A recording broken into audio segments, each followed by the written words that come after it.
माताओं बहनों को रेनू लाकड़ा की ओर से हाथ जोड़कर नमस्कार। मेरी माताओं बहनों, आज हम ऐसे टॉपिक पर डिस्कस करने जा रहे हैं जो हमारी सब माताएं बहनें ना चाहते हुए भी कभी कभी ऐसी गलतियां कर बैठती हैं जो हमें नहीं करनी चाहिए। पहले आप सबसे मैं ये प्रश्न करना चाहूँगी कि जब हम किसी भी तीर्थ स्थान पर जाते हैं तो हमें कैसे जाना चाहिए। मेरी माताओं बहनों, बस इसी टॉपिक पर हम बात करने जा रहे हैं कि हम जब किसी भी तीर्थ स्थान पर जाते हैं तो हमें कैसे जाना चाहिए, हमें कैसे रहना चाहिए, वहाँ पर हमें किन किन नियमों का पालन करना चाहिए। तो मेरी माताओं बहनों, हम जब किसी भी तीर्थ स्थान पर जाते हैं तो वहाँ हमें कुछ नियमों का पालन करना चाहिए, क्योंकि हमारे सनातन धर्म में, हमारे हिंदू धर्म में कुछ ऐसे नियम हैं जो हमें उनका पालन ज़रूर करना होता है। जैसे हम किसी भी तीर्थ स्थान पर जाते हैं, हरिद्वार जाते हैं, गंगा स्नान करने जाते हैं, या किसी भी ऐसे भगवान जी के दर्शन करने जाते हैं, हम अपने इष्ट देव के दर्शन करने जाते हैं,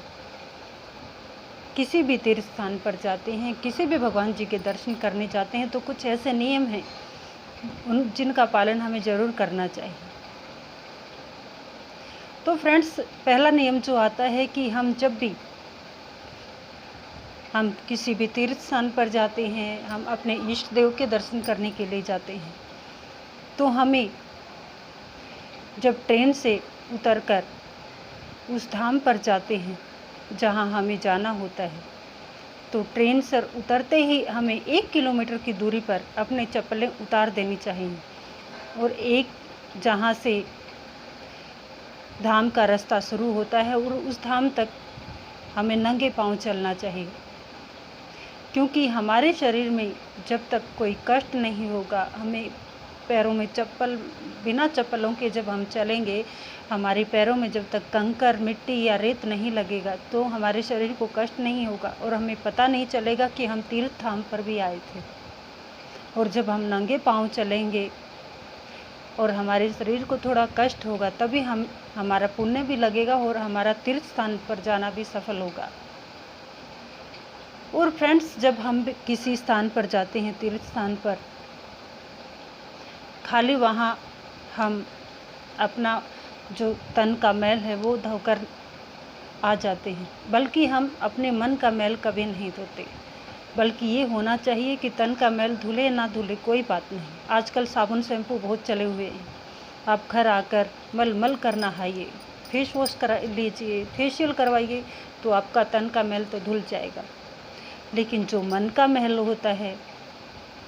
वो हमारे इष्ट देव हैं, उनके दर्शन करने से और हमारे जो तीर्थ स्थान हैं जैसे हरिद्वार है, गंगा जी हैं, उनमें के पावन जल से जब हम नहाते हैं, उनके पावन जल में हम जब डुबकी लगाते हैं और अपने इष्ट देव के जब हम दर्शन करते हैं, तब हमारे जो मन का मैल है वो धुलता है। तो फ्रेंड्स, हम जब वहाँ जाते हैं तो हम सिर्फ अपने तन की शुद्धि करने नहीं जाते, बल्कि अपने मन की भी शुद्धि करने जाते हैं। जब हम वहाँ जाएं तो एक संकल्प लें कि हम भगवान, जितना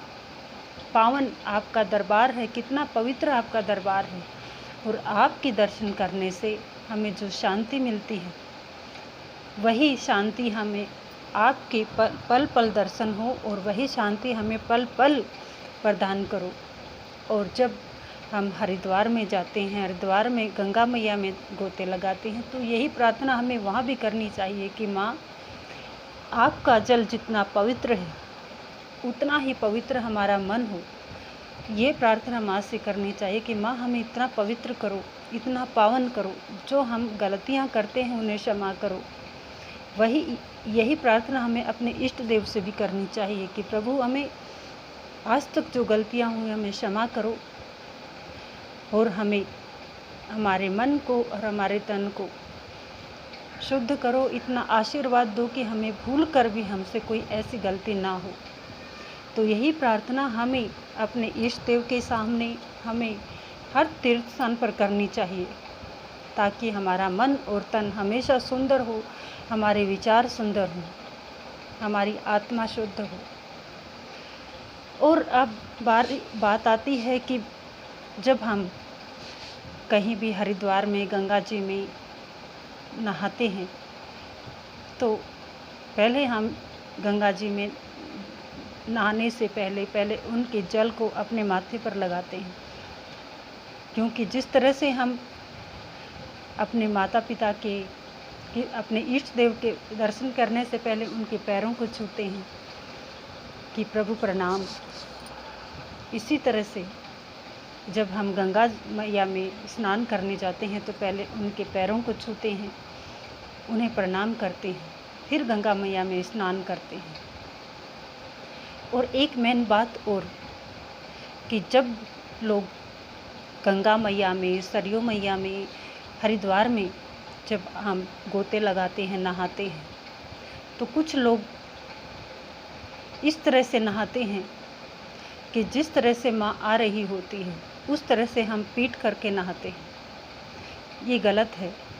कि हमें इस तरह से नहाना चाहिए कि जिस तरह से गंगा मैया की धारा आ रही है, जिस तरह से गंगा मैया बहती हुई आ रही है, उस तरफ मुँह करके हमें नहाना चाहिए, उस तरफ हमें मुँह कर